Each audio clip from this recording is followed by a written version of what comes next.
BagFuel, baby. Everybody's going crazy with you and Kid Capri talking about the mixtape game and the club shit. It's almost at 100K.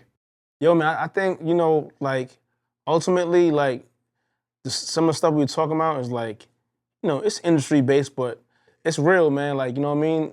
As you can see, like, since the beginning of, you know, what we call the golden era, like, of hip-hop, a lot has been changing with the radio and the streaming and stuff, man. So it's like, you know, everyone wants to blame, you know, every type of situation they can put in the pot to, like, throw people off. But ultimately, like, everything evolves, you know what I'm saying? Whether it's, you know what I'm saying, went from, you know, from DAT tapes to CDs to, you know what I'm saying? But Clue, I've learned when shit don't go people's way, they gotta find a scapegoat.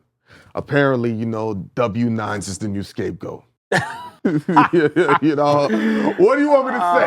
Oh, man, here we go, baby. here we go. You got nothing to do with that, but hey, but I think when you're winning and you making shit happen, you're not gonna blame nobody. But, you know, Esso said something very insightful. You gotta have foresight when you're really getting the W's, not when you're losing.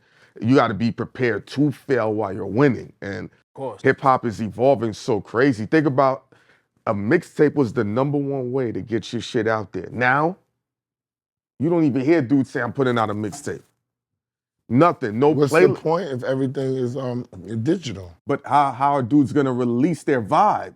Yeah, you got to, like, people wanna, nowadays, people wanna skip steps. Feel me? Like, it's the easiest thing to do. Like, you're supposed to still do it the right way, which I think is like, you know what I mean? Start on the street level and work your way up. Everyone wants the microwave. But how do you start on the street level? Are you saying just go to the clubs? Because the street level. Of course, you gotta go to clubs, freestyles, mixtapes, you know, dub plates for the DJs. The DJs is important because when you can't get heard on the radio, on TV, or streaming, the DJs is where you're gonna have to go. That's the avenue. Yeah. Why is that the lost art? You think that they I mean, I don't think it's overlooking it? No, I'm talking about not with y'all, but for the artists? Yeah. It's propaganda. People have said, you just put it up on the internet and it works. So when we have ourselves talking about what the process is to really get your music serviced, they're like, hold up, that can't be real. People want to believe they put the sock over the microphone, they rapped, they walked it to DJ Clue, and it became a hit record because you played it one time. If you really zone in and think about it, all the motherfuckers talking shit about, you know what? I didn't need, you know what I'm saying, the mixtape, or I didn't need radio. No, they're not lying. They had crutches, they had help. Like, like let's say, and I'm just saying, I'm not saying this happened with this person. I'm saying, like, look at The Weeknd. He had Drake co-signed him. Is that an anomaly? He had records with Drake. He had records with Drake. So now, automatically, you getting tapped into an audience that's huge. It's diesel fuel. You know what I'm saying? Yeah. So, like, and I don't want to go artist by artist, but I mean, look, if you just think back and think, oh, this artist is big, this artist is big, this artist is big, pause.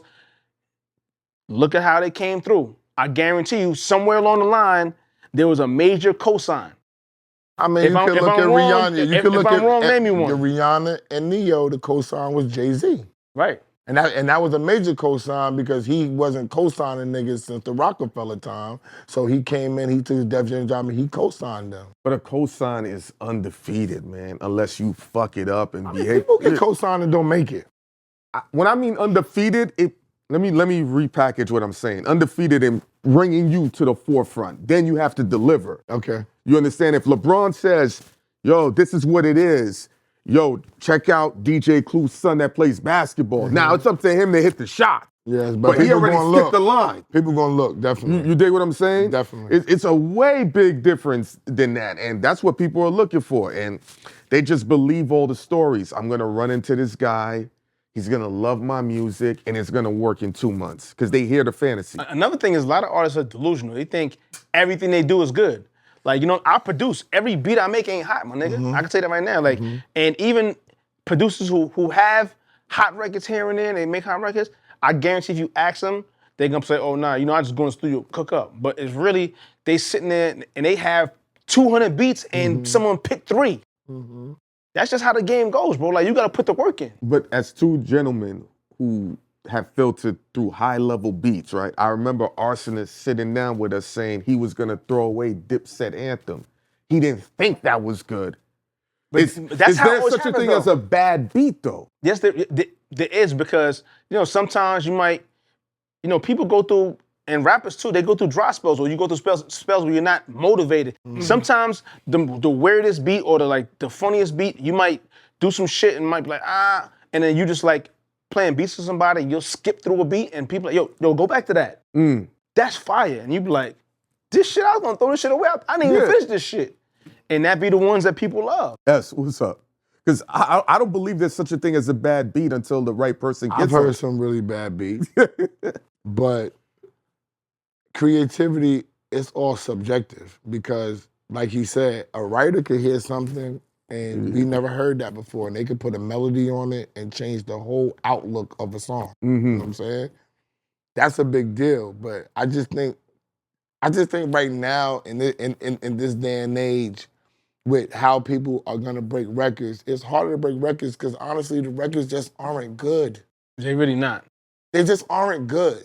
So it's harder to break a record that's not good. If these records were good, we would hear them. People would be motivated by them. They would want to rock with them. We would hear them when people are driving by in their car. We're in New York. We're the home of niggas putting their windows down and playing music and you hear what the hell's going on. There's nobody playing nothing. One of my biggest pet peeves that turn me off is these artists who be, they be popping the biggest shit and they be talking, oh, I'm this, I'm that, and they don't even write these songs. Like, you need to calm down. You need to bring it down a notch. Like, it's cool. Why is that an issue, though? It's not that it's an issue. Yeah. But talking shit. But don't talk shit. You're grateful if you're not writing be humble. records. Be humble. Be humble. Yo, I'm an artist. I'm working hard. Think about this. How many artists have we seen that had, had a hot record, got on that popping shit, and then the artist who was writing for them just went away, and they went away. Let's talk about. You gotta be humble, bro. Ghostwriters or writers are not appreciated at all, especially when there's chemistry. And anytime I've seen an artist fizzle and people ask what happened, aside from them not having the budget and the label backing them, I always say they don't have their ghostwriter. Yeah. Right. And I've seen it. You can see a clear difference. That's why people don't think Diddy's a great artist. He's had so many different writers, but he could always catch a record. Listen, entertainment is entertainment. So there's nothing wrong with having a ghostwriter. I agree. There's nothing wrong with collabing, or even if you're a producer, like you collabing and someone sending you a melody pack, whatever it is, a melody pack, whatever it is. There's nothing wrong with it. I'm saying the ones who talk the most shit. Oh, the ones that's not right. Bro, you just need to chill. Like, it's cool. Like, there's nothing wrong with it. But Usher don't write all his songs. Exactly. He can talk his shit, though. Because he got a million hits now. Yes. You talking about with no hits. He can pop shit. Yeah. He's talking about niggas is coming up to him like, I'm the flyest shit. And he's like, bro, you can't say you're the flyest shit because you don't have nothing in the market and you don't even set your own vibe. Period. That's all he's saying. Now, if you go on and you become somebody and you're that special person that can take a record from somebody and make it come alive, then you're an artist. And then you need to pop shit. That's a big part of it, too. I mean, there's a lot. We can go through a plethora of top 10 artists who don't write their shit or co-write, whatever it is. And it's cool. There's nothing wrong with it. It's entertainment. Yeah, it's entertainment. Denzel's a crazy, crazy, crazy actor. Yeah. He don't write the movies, though. He's the actor. So, like, what's the difference? It's a collaborative effort to bring a great product together.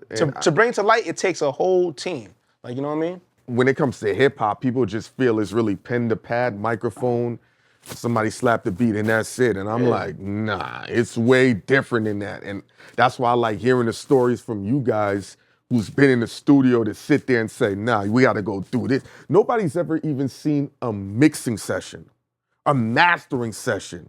People bring their songs to the radio and you gotta tell them, bro, the volume's too low. It's gonna sound flat when I play it. It can't even go, even if I wanted to. It's a fact.